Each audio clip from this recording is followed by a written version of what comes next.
How to play Fortnite on a Chromebook. Hi everyone, welcome to the channel.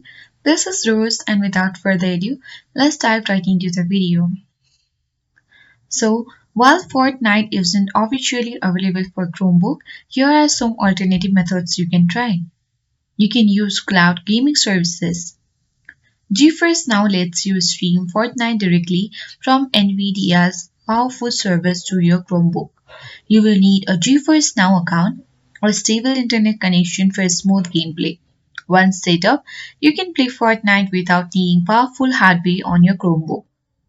Method 2. You can use Chrome Remote Desktop.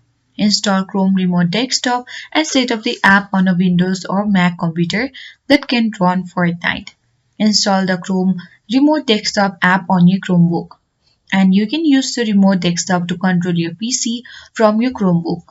Launch Fortnite on the PC and play it remotely through your Chromebook. So in this way, you can easily use the alternative method to play Fortnite on a Chromebook.